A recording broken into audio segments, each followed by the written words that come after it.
Udruga Hrvatski ratnik. Braćo i sestre, Hrvatine, danas smo izabrali ovaj dan kao obavezu da se moramo naći, zato što jednostavno to nam oči i srce, a to nam i moral nalaže. Moramo obilježiti danas na pravi način našu jednu od najvećih pobjeda, to je Oluja. Zbog toga što jednostavno kolekcija koja je bila danas u Kninu i koja je tamo nešto govorila, govorili su na taj način kao da imaju svoju kampanju.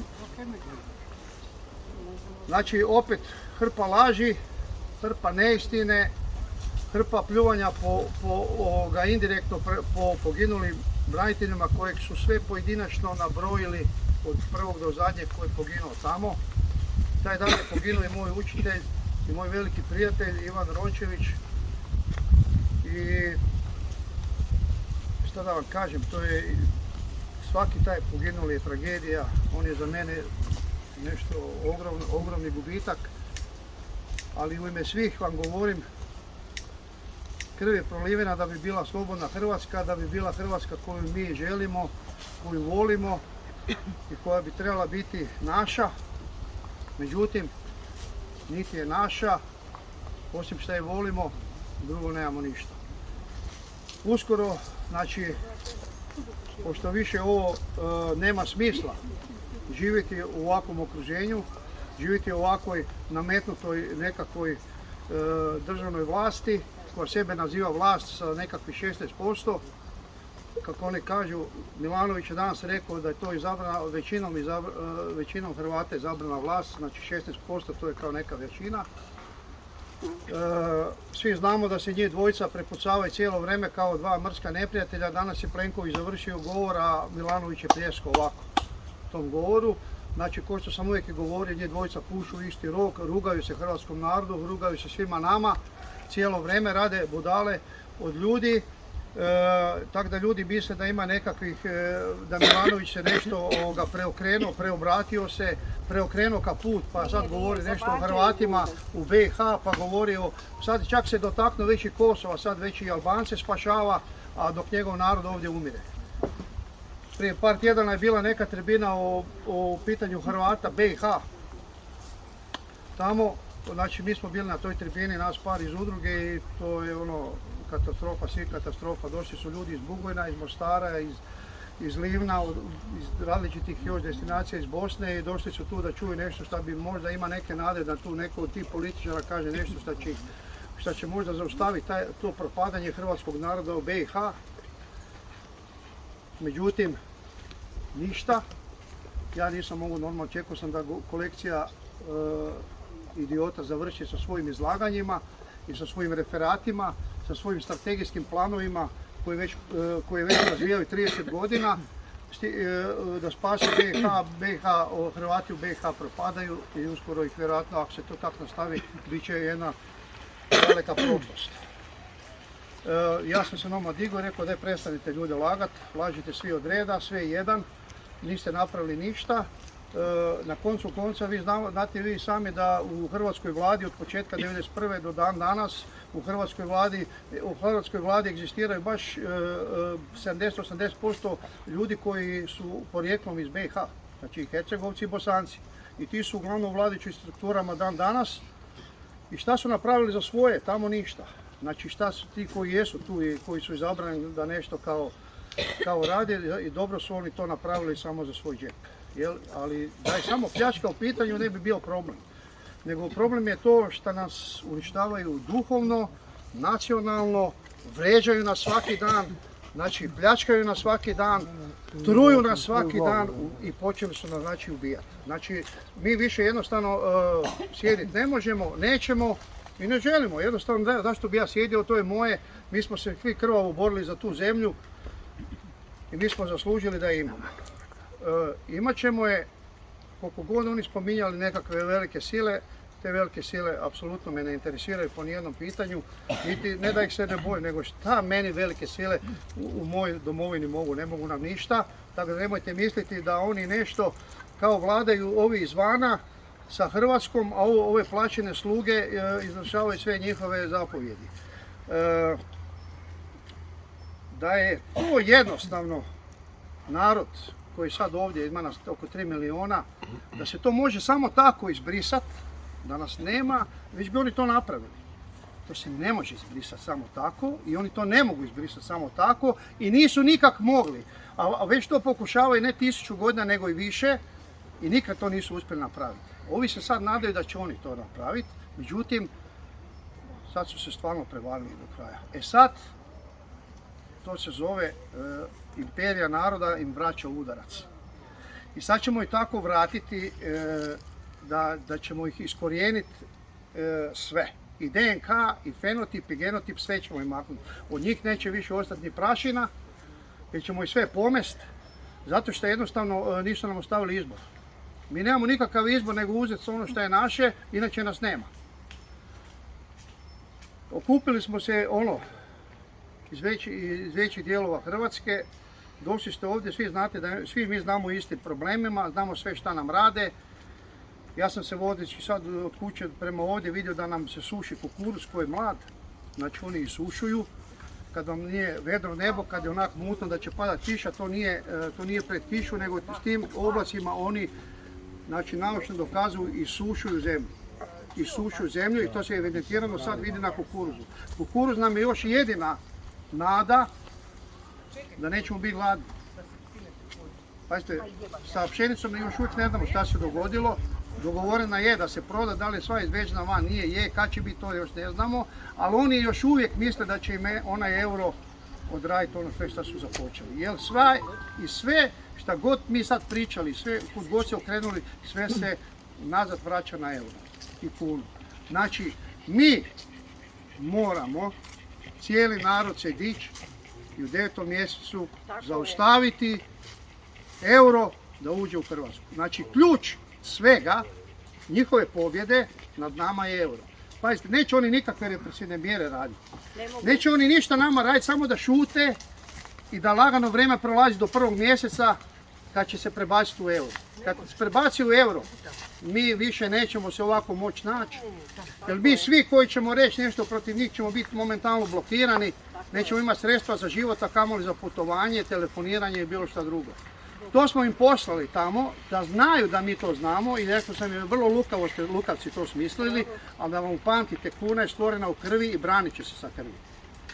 Branit će se sa krvi i to neće.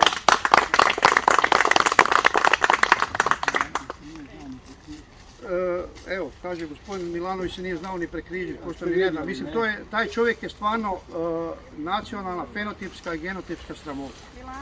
U svakom pogledu gdje taj čovjek predstavlja hrvatski narod, to je za nas sramota, jer njegove izjave koje on daje, to je toliko nespretno, vulgarno, bezobrazno, iritantno, to što se vidi da čovjek nema veze sa funkcijom koju obnaša.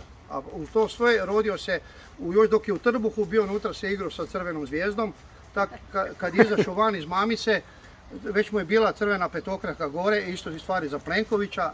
Ta dva izroda koja ni ne pripadaju hrvatskom narodu, jednostavno oni ne mogu voliti Hrvatsku, ni sve što je hrvatsko i njima je prirodno da uništavaju, jer to je njihovo ponašanje i način na koji radi nas uništavaju, znači stvarno do genocida da nas unište.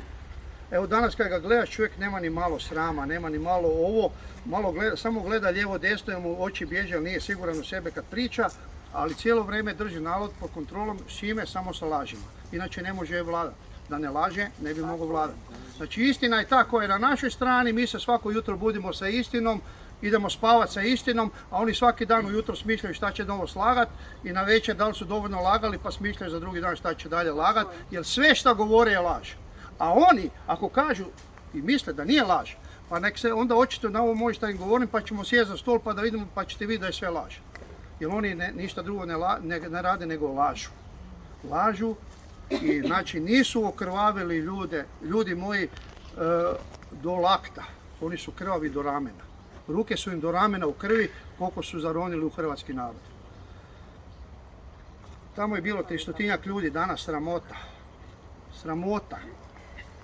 Znači, ali na našoj strani to što je bilo 300 ljudi, znači branitelji nisu uopće došli. Gadi im se to sve slušat i gledat kao što se gadi svima nama. Znači više to toliko sad već otišlo daleko, ali mi moramo biti pametni, moramo uključiti svoj mozak, jer nismo narod koji je glup, nego koji je pametan. Mi jesmo prevareni, ali ne zato što smo glupi. Mi smo prevareni zato što smo dobri. Mi smo prevareni zato što smo vjerovali. Mi smo vjerovali u dobro. Najedanput, ko je ono izdao? Izdao je onaj taj koji je osjetio da mu je izdaja u odnosu na vjernost komfornija, bolja, pa se nasmio i izdao je ono svoje. Izdaja je bilo šta, znači kad god izdaš svoj narod da si napravi nešto kontra, nisi branio to šta ti je dato rođenjem, već si izdao. Osobno moja borba je znači do kraja, otvoreno srce, idemo do kraja i poginut ću za ovo ako treba, ali ne samo tako da ću ići ne, poginut ću stvarno ako treba. A bio sam milion puta u situaciji od rata i prije rata i za vrijeme rata i poslije da sam mogao poginuti, pa sam se uvijek obratio Bogu dragom, daj mi još da malo živim, sigurno imam još nekakvih zadataka. Daj da umrem ako moram da bude to borba. Ako je to sad ova borba, bit će mi čast da umrem. Oni ne mogu pobijediti. Nema nikakve šanse, jer ovo srce koje svi imate skup sa mnom, sve što imamo i što osjećamo i sve što možemo dati za ovu zemlju, to oni ne mogu razumjeti. Oni to ne da nemaju, nego je to njima nepojmljivo. Oni ne kuže šta znači kad ti ideš dati sve za ovo da spasiš stvar. Znači skupili smo oko sebe, da vam samo ono kažem ukratko, skupili smo oko sebe intelekt koji nam treba, skupili smo struku, skupili smo znanje, skupili smo vojsku, skupili smo policiju, šta god oni pričali, šta god neko vam govori, policija, nećemo se uopće boriti s policijom. Vjerujte mi, napravit ćemo taj dan tako to dobro, da neće nikom moći odoliti. A s druge strane, oni će past, tako je, past će bez metka. Znate kako će past? Intelektualno će past. Jer mi smo toliko skupili protiv njih. Oni ne paze. Jer toliko gaze zakon. Zašto? Kogod je podneso bilo kakvu krivičnu prijavu, bilo šta već godinama unazad, ništa nije procesuirano, ništa nije tamo zato što su se stavili na zakon. I zato ga krše, navikli su se da krše zakon, da je njima, smiju se na to. Kad im kažete da će ih uhapsiti, onda se oni smiju. Ali rekao sam na onoj tribini, rekao sam onom HDZ-ovcu, onom potrčku od Radmana, onom čelovom s naočalama, rekao sam, braco, reci slobodno Plenkoviću da mu je Gordan Šebalj poručio da boravi Brisel, Remetinec ti je destinacija, upamti, tamo ćemo te uhapsiti s provodom. Tako je! To se dogodilo za 2-3 dana, htjeli su nam uzeti, vlast pripada narodu i proizlazi iz naroda. Za 2-3 dana nakon toga što sam rekao, znači ipak im se tresu gaće. I tresu im se gaće jako, mora vam to biti jasno. Tako je. Šta god vi mislili ili oni mislili ili govorili, zakoni, policija, vojska, lažu. Danas govore o vojsci, koliko naša vojska napreduje, avioni, kamioni, sve ostalo, a ne govore to da nam naši mladići iz vojske odlaze, daju otkaz. To nisu rekli. Ne govore pravoj brojci koliko imamo vojnika. Ne znaju šta bi se dogodilo da nas napadnu. Ne bi se dogodilo, znači šta će se dogoditi. Niko nas ne može pokoriti, niko nas ne može napasti da se ne možemo obraniti, ali možemo imati kolateral. A ja ne želim da imamo kolateral i ovako nas premalo ima. Znači moramo zaustaviti sve. Vojska mora biti hrvatskog naroda, Hrvati moraju imati vojsku u odnosu na svoju kvadraturu i na odnosu broj stanovnika onoliko koliko moraju imati, a ne onoliko koliko sad imaju. Hrvatski policajac treba biti policajac kad ga vidiš na cesti da mu se veseliš, a ne da okrećiš glavu od njega. Zašto? Zato što taj policajac za kog radi? Radi za krimosa, za lopova, za pljačkaša, za odbaša, za onoga ko želi zlo cijelom hrvatskom narodu, a u biti bi trebao raditi za narod. I šta taj čovjek kad hoda tamo po cesti, Izgleda da mi onda mrzimo policiju, policija misli da mi njih ne volimo, u biti nemaš ga voli, zašto, kad jednostavno služi sistemu, ali nisu oni u biti ni krivi. Rade svoj posao nešto, ali mi ćemo to napraviti drugačije. Naši policajci će biti policajci kakvi trebaju biti, imat će plaću kakvu trebaju biti, isto kao što kažu naši ekonomski analitičari koji su na našoj strani, koji imaju reference za to što govore, koji imaju znanje i iskustvo i kažu sami da je naš proračun 150 milijardi godišnje, a treba biti 1100 do 1800 milijardi danas. Je vam sad jasno koliko kradu? A oni, ako kaže da nije istina, nek dokažu da nije istina. Istina je to. Zato što iza svega stoji iskustvo, znanje i to, a oni tim ljudima 20 i više godina ne daju da dođu na televiziju. Ne daju da kažu nijedan strateški plan za obnovu ekonomije. O čemu priča taj idiot Plenković? O čemu on priča? O kakvom rastu BDP-a? O čemu on priča? Mi nemamo nikakvu proizvodnju u ničemu. Od čega se mi financiramo? Financiramo se kad dođe nešto da treba skupiti milijardu eura, onda oni odu van i na koji način dižu kredite? Dižu kredite tako da odmah tim kojima su dali, od kojih su dobili kredit, moraju dati odmah 10% proviziju. A tu proviziju ćemo isto mi vraćati. Dignu 1,5 milijardu kredita i onda je odmah ispostave 150 milijuna proviziju tom lopovu židovskom za proviziju. I te novce donesu, a založili su našu privatnu imovinu, jer više nemaju šta za založiti. Opljačkali su brodogradilište, upamtite. Splitsko brodogradilište je 200 milijardi proizvelo brodova, isporučilo i na račun brodogradilišta nije isplaćena ni jedna jedina kuna. I brodogradilište je propalo. I ljudi koji su znali za to i obratili se nama, našem čovjeku u Splitu, i rekli istinu i pokazali mu papire. Čovjek je se uvatio za glavu, je li to moguće? Šta se dogodilo? Trebali smo mi u rukovodstvu naše udruge, znači glavni odbor, otići dole, se naći sa ljudima i šta se dogovorilo? Šta se dogodilo? Znači šta se dogodilo? Udbaška kolekcija je došla i stavila im je na glavu onu stvar i rekla je da se više s nama ne smiju sastajati. I ljudi su rekli ne smijemo se više s vama vidjeti. Evo šta se događa, trebalo biti sastanak prošli tjedan. Jel vidite šta rade? Jel vidite šta rade? Ali vidite da se boje. Jer mi smo zaorali preduboko, ne može više ovo zaustaviti niko od njih. I ne može zaustaviti, oni to znaju. Znaju, oni prevelika informiranost. Znaju da će im biti gadno. Ali još uvijek se misle da smo mi slabi. Da mi smo neorganizirani. Da mi spavamo. Pa cijelo vrijeme lažu, pa sve je u redu, pa nemojte, pa bit će super, pa euro ovo. Pa Poljska, jedna od država u Europi koja je najbolje iskoristila kompletno investicijske fondove koji dolaze iz Europe. Samo zato da to uzmu. A svoje zlote ne daju. Nikome. Česi, koji su 16 koplja iznad nas, a bili su lošiji od nas, danas ne daju krunu. Mađari ne daju forintu. A sad pametni Plenković kaže, a mi ćemo dati svoju kunu. Ti ćeš možda svoju dati, ali našu nećeš. Našu nećeš dati, jer to ako izgubimo, mi smo jednostavno obezglavljeni, uzeli su nam glavno oružje i nećemo se moći boriti. Znači, nemamo druge, nego, znate šta, pripremili smo im ono što ni u horror filmu ne mogu sanjati.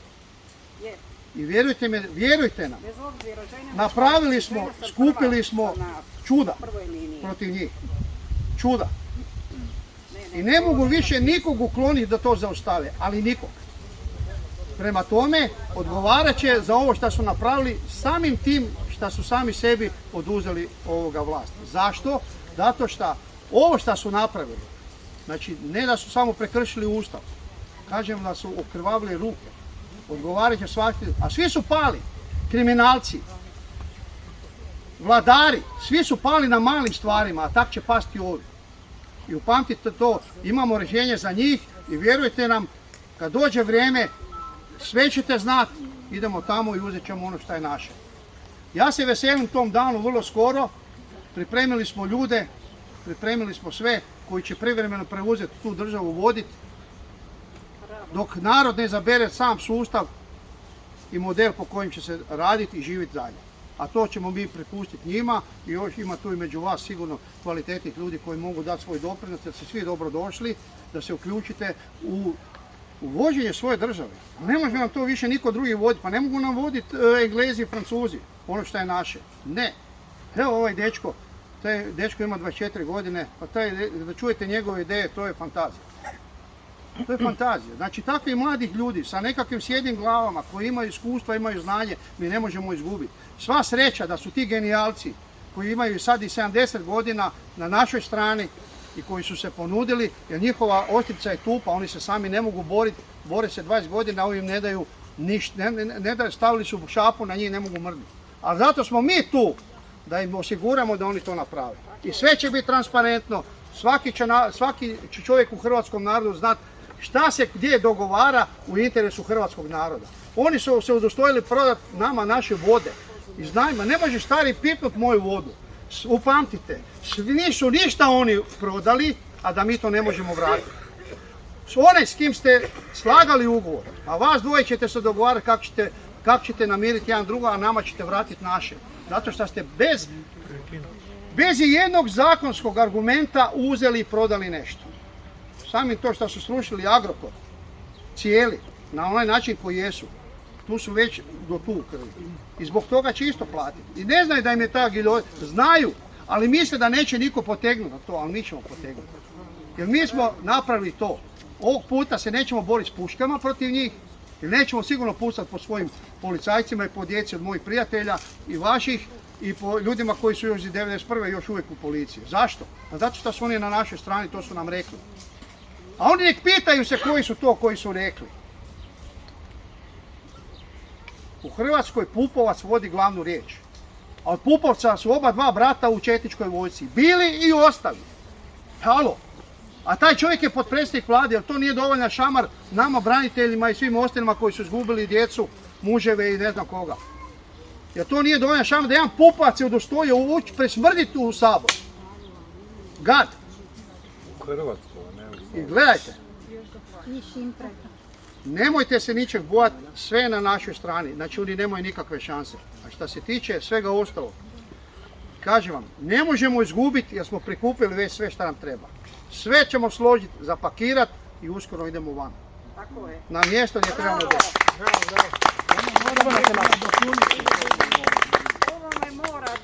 U Americi je donesena presuda da se mora Todoriću vratiti Konzum. To još nije ovdje objavljeno. Ja sam pročitao presudu, ljudi, ima čovjek kod sebe. Znate o čem se radi? Boj se dat u DORH jer će mu to uzeti. Pazite dokle je to došlo. Čovjek to drži već par mjeseci kod sebe. Ne smije predati jer će mu uzeti, to mi je on rekao. Nemojte misliti da simpatiziram nešto Todorića i da nešto tajkune, ali ja vam govorim činjenicu, to je, ako je neko čovjeku nešto uzeo, bespravno, protuzakonito, morat će to vratiti, bez obzira ko je on. Kasnije nek se dokazuje šta god hoće. Ljudi, ja sam vam rekao uglavnom svoje, znate da ću za vas sve napraviti, za cijeli svoj narod i jednostavno ne želim, kad se sve ovo bude završilo, završit će se vrlo skoro, ja ne želim ni hvala. Ne želim da mi niko kaže ni hvala za ništa, zato što sam se rodio i to je moja dužnost da radim ovo što sad radim. A hvala dragom Bogu da nas ima. Tu ćemo reći hvala. Hvala ti dragi Bože da imamo ovaj narod i da imamo ove ljude koji će to završiti. Mi smo se digli, povest ćemo druge sa sobom i idemo to riješiti. Sad nek malo se obrati još naš Predrag iz ovog... Požege. On sam rekao ko je. Tako da malo kažemo i ovako, sad bi ja da se malo još ovako porazgovaramo, da se podružimo i želim da nas pitate sve što vas zanima, da vam kažem u koji smjeru sve to ide. Znači cijeli 8. mjesec nam je kampanja, moramo obavijestiti svakog čovjeka, staviti mu letak u njegov poštarski sandučić, da bi čovjek pročitao šta ovi namjeravaju i kako to moramo zaustaviti. Znači moramo ući u svaki dom, u svaki poštarski sandučić gdje god možemo u Hrvatskoj, da ljudima damo, jer ljudi ne znaju. Ne informiraju se svi ovako kao vi. Ljudi koji su klekli i primili cjepivo i oni jednostavno ne žele jer ih je strah gledati nešto drugo. Ja pričamo svaki dan, susrećete sami te ljude. I evo imamo, nisu danas došli, da su aktivisti, poljoprivrednici iz Bjelovara. Žena je na prevaru otišla tamo na nogu, nekog se cijepila i dobila je rak na ruci na mjesto gdje se cijepila. Znači, jel treba još koji dokaz? Ne treba. Prema tome, sami su zapečatili sami sebi. Gospodin Beroš je toliko smiješan da ne može biti smješniji, jer zakopao se onaj dan kad je u autu prošao kraj ranjenog policajca, nije stao. Taj dan je izgubio licencu, izgubio je sve i to ćemo mu sve uzeti i strpat ćemo ga u zatvor, ali ne samo radi toga, nego radi svega ostalog. Tako je.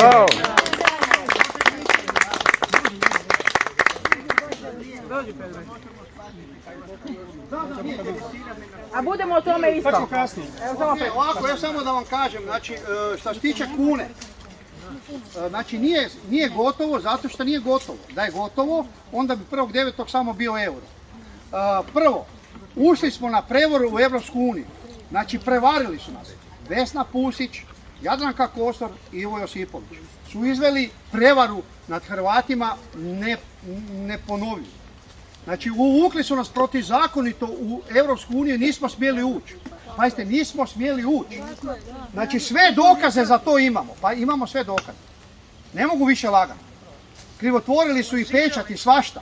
Znači, i za to postoje dokaze. Oni, znači, zbog toga, pošto smo ušli nepravomoćno u Europsku uniju, ne može ni euro u Hrvatsku.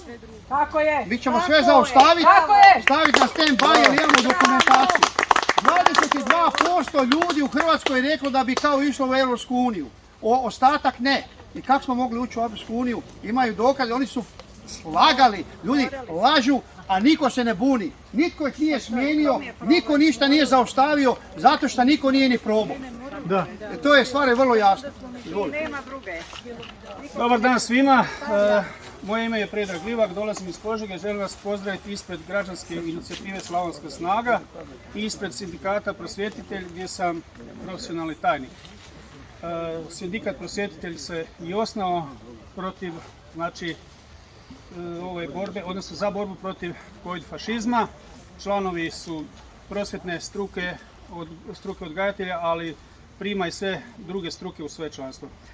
Ja ću samo par rečenica o ovoj građanskoj inicijativi koja je osnovana u Slavoniji krajem travnja ove godine, ali se ljudi već poznaju od jeseni, od 10. mjeseca kad smo se okupljali na trgovima u cijeloj Slavoniji. Znači, to su ljudi spremni, kao i vi ovdje, kao svi mi, samo treba reći dan, a znamo što treba napraviti. Okupljamo ljude iz 8 gradova, znači to su Novska, Nova Gradiška, Pleternica, Daruvar, Požega, Lipik i Osijek i iz 4 općine, znači Končanica, Rešetari, Jakšić i Orijovac. Redovito se okupljamo, u Požegi se mi okupljamo utorkom i petkom, a inicijative s ovih gradova, znači članovi se okupljaju jednom mjesečno, gdje imamo uvijek nekoliko predavanja. Ne bih toliko sada o tome. Ja vas molim da pogledate naš Facebook profil, znači profile možete pogledati, poslati zahtjev. Tamo imate o nama i što smo radili svih ovih mjeseci, a Sindikat Prosvjetitelj i građanska inicijativa podržavaju udrugu Hrvatski ratnik i sve organizatore ovog današnjeg skupa, a članovi udruge Ratnik bili su na jednom od okupljanja ove inicijative prije 3 do 4 tjedna. Evo, vidjeli su što mi radimo i nadam se da su nam planovi i akcije zajednički iste. Hvala vam lijepo. Hvala tebi.